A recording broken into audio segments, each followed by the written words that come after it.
దగ్గుమందు తాగి అనేక మంది పిల్లలు దాదాపుగా 12 మంది పిల్లలు అయితే చనిపోవడం జరిగింది. అది మధ్యప్రదేశ్ స్టేట్ నుంచి ఇంకా వేరే స్టేట్ వరకు కూడా జరగడం అయితే జరిగింది.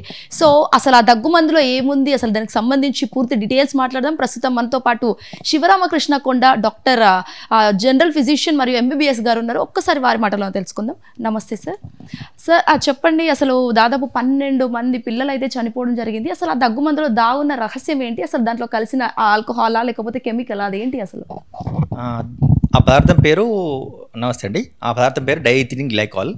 సో అది కొన్ని సిరప్స్లో మాత్రమే ఒక ఇంగ్రీడియంట్ లాగా కలపడం జరిగింది.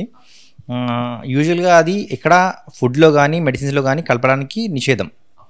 కానీ ఈ మధ్య కొంతమంది అట్లా వాడుతున్నారు. ఎందుకంటే అది ఒక సాల్వెంట్ లాగా డైల్యూయెంట్ లాగా వాడుతున్నారు. ఎందుకంటే చీప్గా దొరుకుతుంది, వాడడానికి కొంచెం కాస్ట్ తక్కువ పడుతుంది. కాబట్టి మేబీ కొన్ని కంపెనీస్ కలిపాయేమో. సో కొన్ని సిరప్స్, కాఫ్ సిరప్స్ ఇప్పుడు ఏవైతే బయటకు వచ్చాయో, కోల్డ్ డ్రిఫ్ అని, రిలీఫ్ అని, రెస్పీ అని కొన్ని ఉన్నాయి కాఫ్ సిరప్స్.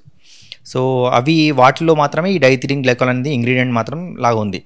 సో సహజంగా చూస్తే ఇది ఒక కెమికల్ సాల్వెంట్, ఇండస్ట్రీస్లో వాడతాం డైఎథిలిన్ గ్లైకాల్ అనేది. ఫుడ్లో కానీ మెడిసిన్స్లో కానీ ఎక్కడ వాడడం దీన్ని. సో ఇది ఫుడ్లో కానీ మెడిసిన్స్లో కానీ వాడితే, లేకపోతే డైరెక్ట్ డైఎథిలిన్ గ్లైకాల్ తీసుకుంటే ఏమవుతుందంటే ఇట్ ఈస్ హైలీ టాక్సిక్, చాలా అనర్థాలు దారితీస్తుంది. సో చాలా దాని స్టేజెస్లో ఉంటాయి. phase 1, phase 2, phase 3 అని చాలా స్టేజెస్ ఉంటాయి. అయితే డైఎథిలిన్ గ్లైకాల్ అనేది బాడీలోకి ఎంటర్ అయితే అది విష పదార్థం. ఫస్ట్ మనకు నాజియా అంటే వామిటింగ్ సెన్సేషన్ రావడము, వామిటింగ్స్ అవ్వడము, మోషన్స్ అవ్వడము, కడుపు నొప్పి, తీవ్రమైన కడుపు నొప్పి ఇట్లాంటివి వస్తాయి స్టార్టింగ్ స్టేజ్లో. ఓసారి మందు తీసుకుంటే, ఆల్కహాల్ తీసుకుంటే ఎట్లా మత్తులోకి వెళ్ళిపోతారో అట్లా వెళ్ళిపోతారు స్టార్టింగ్ స్టేజ్లోనే, phase 1. తర్వాత phase 2లో గుండె మీద ప్రభావం చూపిస్తుంది. తర్వాత వేరే అవయవాలు, కిడ్నీ మీద ప్రభావం చూపిస్తుంది. గుండె అంటే అరిథమియాస్ రావచ్చు, రిథమ్ అబ్నార్మాలిటీస్ అంటారు, రిథమ్ డిస్టర్బెన్సెస్ వస్తాయి. చాలా హై హార్ట్ రేట్ వెళ్ళిపోవచ్చు, లో హార్ట్ రేట్ వెళ్ళిపోవచ్చు, ఇట్లాంటివి వస్తుంది. కిడ్నీ డ్యామేజ్ అవ్వచ్చు. అయితే కిడ్నీ డ్యామేజ్ అయిన వాళ్ళు ఎట్లా అంటే యూరిన్ అవుట్పుట్ రాదు సరిగా, కిడ్నీస్ మొత్తం పాడైపోతాయి. సో డయాలసిస్ మీద కూడా ఎక్కొచ్చు. డయాలసిస్ మీద ఎక్కిన తర్వాత కూడా లాంగ్ టర్మ్ డయాలసిస్ అంటే మంత్స్ టుగెదర్ డయాలసిస్ వెళ్ళడము, లేకపోతే అట్లీస్ట్ పర్మనెంట్ డయాలసిస్ వెళ్ళడము, ఇట్లాంటివి కూడా జరగచ్చు. So multiple. దీని తర్వాత phase 3 అని అంటారు. phase 3లో డిలేడ్ న్యూరలాజికల్ కాంప్లికేషన్స్ అంటే ముఖంలో ఉన్న నరాలు దెబ్బతినడం, ఫేషియల్ నర్వ్ అంటారు, కళ్ళు సరిగ్గా కనబడకపోవడం, ఆప్టిక్ నర్వ్ డ్యామేజ్ అవుతుంది, గొంతు మింగడానికి రాదు, 12th నర్వ్ డ్యామేజ్. దాని తర్వాత చేతుల్లో కాళ్ళలో కూడా నరాలు చచ్చిపడిపోవచ్చు, న్యూరోపతి అంటాం. ఒకటి అసలు పిల్లలకైనా పెద్దలకైనా సరే డాక్టర్ గారు ప్రిస్క్రిప్షన్ చూసే దాన్ని బట్టే మెడిసిన్ ఇస్తారు అని చెప్పేసి అంటూ ఉంటారు. అసలు అంత బ్లైండ్గా డాక్టర్ కూడా అసలు ఎలా ఇచ్చారు అనుకుంటారు? ఇది ఇందులో డాక్టర్ తప్పు ఉందని నేను మాత్రం అనుకోవట్లేదు. ఎందుకంటే కంపెనీస్ వస్తాయి, కాఫ్ సిరప్స్ ఇంగ్రీడియంట్స్ ఏవైతే మనకు కావాల్సిన ఇంగ్రీడియంట్స్ ఉంటాయో వాటిని ప్రమోట్ చేస్తాయి. సో వాటిలో మనకు కావాల్సిన సాధారణమైన ఇంగ్రీడియంట్స్ ఏవైతే మనం పిల్లలుగా వాడతామో అవి చూస్తాం, అవి ఉన్నాయా లేదా చూస్తాం. వాటి డైల్యూయెంట్స్, సాల్వెంట్స్ ఏం వాడతారు అనేది ఎవరు డెప్త్లోకి వెళ్ళరు, దాంట్లో మెన్షన్ కూడా చేయరు వాళ్ళు. ఈ డైఎథిలిన్ గ్లైకాల్ అనే పదార్థం ఉంది అని అక్కడ ఎవరు మెన్షన్ చేయరు, చూపించరు. సో కాబట్టి డాక్టర్ సదుద్దేశంతోనే రాసింటాడు, అందులో ఈ పదార్థం ఉంది అని తెలియదు. సో దాని తర్వాత దాని దుష్ప్రభావం తెలిసింది కాబట్టి బయటపడింది. సో ఇక్కడ తప్పెవరిది అని అంటే ఆ కంపెనీ ఏదైతే సాల్వెంట్ డైఎథిలిన్ గ్లైకాల్ అనే పదార్థం వాడిందో కంపెనీ తప్పు, ప్యూర్గా. అంతే తప్ప డాక్టర్ తప్పు. అంటే కంపెనీది తప్పు అంటున్నారు కాబట్టి అలాంటి కంపెనీస్ ఖచ్చితంగా సెంట్రల్ గవర్నమెంట్ కావచ్చు, లేకపోతే స్టేట్ గవర్నమెంట్ కావచ్చు, ఖచ్చితంగా బ్యాన్ చేయాలని అనుకుంటున్నారు. అసలు దీనికి మీ సమాధానం ఏంటి? అది drug control general of India అని ఉంటుంది, DCGI అని ఉంటుంది. DCGI కానీ లేకపోతే అప్రూవల్ ఎవరైతే ఇస్తారో ఈ కంపెనీస్కి ప్రిపరేషన్, సో క్వాలిటీ కంట్రోల్ ఉంటుంది, క్వాలిటీ కంట్రోల్ బోర్డు ఉంటుంది, వాళ్ళన్నీ చెక్ చేస్తారు ఏం వాడుతున్నారు, కరెక్ట్ ఇంగ్రీడియంట్స్ వాడుతున్నారు లేదా. సో వాళ్ళు కొంచెం ఇన్స్పెక్షన్స్ చేయడము అట్లాంటివి చూస్తే అప్రూవల్ ఇవ్వకపోవడము అట్లాంటివి చూసుకోవాలి. సో కెమికల్ టెస్టింగ్, అప్రూవల్ అవన్నీ చూసుకోవాలి. సో ఇక్కడ డాక్టర్ ఏం చేస్తారు, మా డాక్టర్ తయారు చేయరు, కంపెనీస్ చూస్తారు మంచి బ్రాండా, మంచి కంపెనీయా, లేదా ఇంగ్రీడియంట్స్ ఉన్నాయా అని చూస్తారు. సో దానిలో ఉన్న ఇంగ్రీడియంట్స్ మనకు సరిపడే ఉన్నాయని రాసేస్తారు ఎవరైనా. సో అందులో డైల్యూటెన్కి వాడిన పదార్థం ఏంటి అంటే ప్రికాషన్గా, అంటే మనకు దాన్ని వాల్యూమ్ పెంచడానికా, లేకపోతే ప్రిజర్వేటివ్ కోసమా, లేకపోతే సాల్వెంట్ లాగా వాడడానికి వాడిన పదార్థం ఏంటి అని చూడడానికి ఎవరు చూడరు కదా. సో డాక్టర్ సదుద్దేశంతో రాసుంటాడు, పిల్లలకు తగ్గాలని రాసుంటారు. సో రీసెంట్గా కూడా మన తెలంగాణ గవర్నమెంట్ కూడా అసలు బ్యాన్ చేయాలి అని చెప్పేసి అసలు ఇలా మెడిసిన్ వాడద్దు అని చెప్పేసి అన్నారు. సో వాటి గురించి మీరు ఏమంటారు? అసలు అవి ఏం మెడిసిన్ ముఖ్యంగా?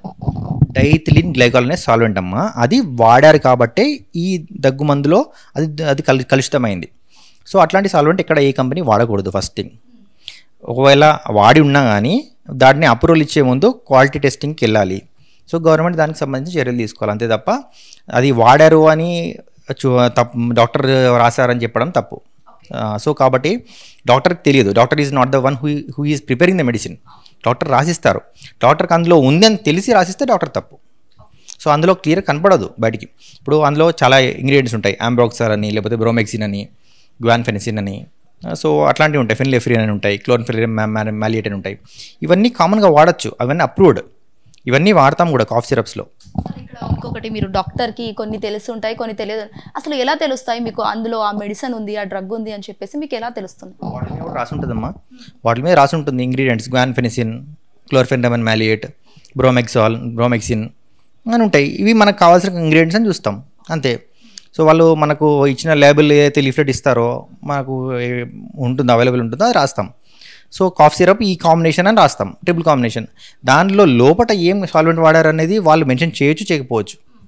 అది ఉందా అని ఎవరు లేబుల్ దాకా వెళ్ళి చూడరు. సో మనకు కావాల్సిన ఇంగ్రీడియంట్స్ ఉన్నాయని చూస్తాం. సో గవర్నమెంట్ మనకు పర్మిషన్ ఇచ్చింది వీటి కాంబినేషన్ మాత్రమే, అంతే తప్ప అది ఇక్కడ పర్మిషన్ ఇవ్వలేదు. సో కంపెనీ ఏదైతే తయారు చేసిందో ఆ కంపెనీ వాళ్ళు ఎవరైతే మ్యానుఫ్యాక్చర్ చేశారో, ఎవరైతే స్టాఫ్ ఉన్నారో వాళ్ళు ఇల్లీగల్గా దాన్ని ఇంక్లూడ్ చేశారు. ఎందుకంటే అది చీప్గా దొరుకుతుంది సాల్వెంట్ లాగా అని, అంతే. సో దానివల్ల పెద్దలకు కావచ్చు లేకుంటే పిల్లలకు కావచ్చు ఒకటే కఫ్ సిరప్ వాడచ్చా, లేకపోతే వారికి వేరే వీరికి వేరే ఏమైనా చేంజెస్ ఉంటాయా? ఇంగ్రీడియంట్స్ కొంచెం డిఫరెంట్గా ఉంటాయి, ప్లస్ డోసేజెస్ అనేది చాలా తేడా ఉంటుంది. పెద్దలకి చిన్నపిల్లలు కూడా పెద్దవాళ్ళకి వాడే చాలా వాడతాం, కొన్ని వాడడం అంతే తప్ప చాలా సిమిలారిటీస్ ఉంటాయి. కానీ డోసేజెస్లో తేడా ఉంటుంది. సో వాళ్ళకి పెద్దలకి ఎక్కువ డోసు వాడతాం, చిన్న పిల్లలకి తక్కువ డోసు వాడతాం. ఎటువంటి సిరప్స్ వాడినా కానీ దుష్ప్రభావం అనేది చూపకూడదు. చూపించినా కానీ కొంచెం నిద్ర రావడము అది కామన్. ఏ కాఫ్ సిరప్ అయినా కానీ, జలుబు దగ్గు టాబ్లెట్స్కి ఏదైనా కానీ కొంచెం నిద్ర అనేది రావడం సహజం. సో అదొక్కటే సైడ్ ఎఫెక్ట్ కనుక అనుకోకూడదు. ప్రాంతకమైన పదార్థాలు మాత్రం వాటి తయారీలో వాడకూడదు, ఎస్పెషలీ ఇట్లాంటి మెడిసిన్. చిన్నపిల్లలు ఏమవుతుందంటే ఈ డైథిలిన్ గ్లైకాల్ అనేది పెద్దవాళ్ళు కూడా హానికరం. చిన్నపిల్లల్లో తొందరగా ప్రభావం చూపిస్తుంది, ఎందుకంటే వాళ్ళకి బాడీ వెయిట్ తక్కువ కదా. సో తక్కువ మోతాదులో ఇచ్చినా కానీ చిన్నపిల్లల్లో ఎక్కువ ప్రభావం చూపిస్తుంది. ఇక్కడ ఇంకొకటి, మీ దగ్గరకు వచ్చే పేషెంట్స్ అంటే పిల్లలు కావచ్చు లేకుంటే పెద్దలు కావచ్చు, ఈ దగ్గు మందు వాడద్దు అని చెప్పేసి మీరు ఏమైనా అవేర్నెస్ లాంటివి కల్పిస్తున్నారు? అంటే పర్టికులర్ బ్రాండ్స్ అమ్మా. ఇప్పుడు చూడండి, ఏవైతే కోల్డ్ డ్రిఫ్ అని, రిలీఫ్ అని, రెస్పిరా టీఆర్ అనేది ఉంది. సో అట్లాంటివి ఆ బ్రాండ్స్ మాత్రం వాడకూడదు అని మాకు మెసేజ్ వస్తున్నాయి, న్యూస్లో తెలుస్తున్నాయి. సో అట్లాంటివి బ్రాండ్స్ ఎట్లా ముట్టుకోవట్లేదు. ఎవరైనా పేషెంట్ అడిగినా కానీ ఇవి చెప్తున్నాం, ఈ బ్రాండ్స్ వరకు వెళ్ళకండి అమ్మా అని. ఇంకోటి ఏంటంటే ఈ మధ్య ఎట్లా అయిపోయారంటే పేషెంట్స్ కూడా డైరెక్ట్ మెడికల్ షాప్కి వెళ్ళి కాఫ్ సిరప్ తీసేసుకుంటారు, డాక్టర్ దగ్గర రారు. ఏ కాంబినేషన్ అన్నాడు, pharmacist is more greater than doctor. Pharmacist దగ్గరికి వెళ్ళిపోయి అడుగుతారు, ఇట్లా కాఫ్ ఉంది, జ్వరం ఉంది అని చెప్పేస్తుంటారు, వాళ్ళు మందులు రాసేస్తుంటారు. This should be controlled in India, otherwise medicine దుష్ప్రభావం అనేది చాలా జరగచ్చు. Final question sir, in case ఒకవేళ దగ్గు వచ్చినా కూడా ఇప్పుడు ఇవి బ్రాండ్స్ కాకుండా హోమ్ రెమెడీ లాంటివి మీరు ఏమైనా చెప్పగలుగుతారా? హోమ్ రెమెడీస్ అంటే ఆవిరి పట్టడం ఒకటి, చల్లటివి ఏ తీసుకోకపోవడము, పెద్దవాళ్ళు అయితే అల్లం వెల్లుల్లి ఎక్కువ వాడడము అట్లాంటివి చేయొచ్చు. తర్వాత చిన్నపిల్లల్లో కూడా ఆవిరి పట్టడం, నెబులేషన్స్ కొన్ని తక్కువ డోసులో, పిల్లలకు సరిపడే డోసులో నెబులేషన్ వాడడం. నెబులేషన్ ఇప్పుడు నేను చెప్పాను అనుకోండి, వెళ్ళిపోయి మెడికల్ షాప్లో నెబులేషన్ తీసుకుని వచ్చేసి వాడేస్తారు. సో అలా కాకుండా డాక్టర్ని పర్టికులర్ ఒక పిల్లలకైతే పీడియాట్రిషియన్ సంప్రదించి ఏ నెబులేషన్ వాడాలా వద్దా, వాడితే ఎంత డోసులో వాడాలి, పెద్దవాళ్ళకు కూడా ఏమేమి వాడాలి చిట్కాలు అని చూసుకోవాలి. సో చూసారు కదా, డాక్టర్ గారు అయితే క్లియర్ కట్గా చెప్తున్నారు అసలు దగ్గు మందు ఎలాంటి టైంలో వాడాలి, సమ్ టైమ్స్ హోమ్ రెమెడీస్ కూడా వాడాల్సిన అవసరం ఉంది అని చెప్పేసి అయితే వారి మాటలో తెలుస్తుంది. పేరెంట్స్ కావచ్చు లేకపోతే స్కూల్ టీచర్స్ ఎవరైనా ఉన్నారు కానీ దీనిపైన ఖచ్చితంగా అవేర్నెస్ కల్పించి పిల్లల ఆరోగ్యం పట్ల వారి పట్ల శ్రద్ధ వహించాలని మేము కూడా కోరుకుంటున్నాం. వీడియో భానుప్రసాద్తో Shweta Gangadhar, hit TV, Virinchi hospitals. Hit TV app, ఇందులో short news, live news, entertainment shows, movies, digital magazines తో పాటు మీ జిల్లా వార్తలను కూడా ఫ్రీగా చూడొచ్చు. ఇంకెందుకు ఆలస్యం, వెంటనే హిట్ టీవీ యాప్ ని డౌన్లోడ్ చేసుకుని ఫ్రీగా ఎంటర్టైన్మెంట్ పొందండి. Hit TV app. Hit TV app. Please download Hit TV app. Hit TV app ని ఫ్రీగా డౌన్లోడ్ చేసుకొని ఎంజాయ్ చేయండి. మీకు నచ్చిన ఎంటర్టైన్మెంట్ కోసం హిట్ టీవీ యాప్ ని ఫ్రీగా డౌన్లోడ్ చేసుకుని ఎంజాయ్ చేయండి. హిట్ టీవీ యాప్ ని డౌన్లోడ్ చేసుకుని ఆస్వాదించండి, ఆశీర్వదించండి. ఇంతమంది సెలబ్రిటీలు హిట్ టీవీ యాప్ ని డౌన్లోడ్ చేసుకోండి అని చెప్తున్నారంటే ఎంత మంచి యాప్ ఆలోచించండి.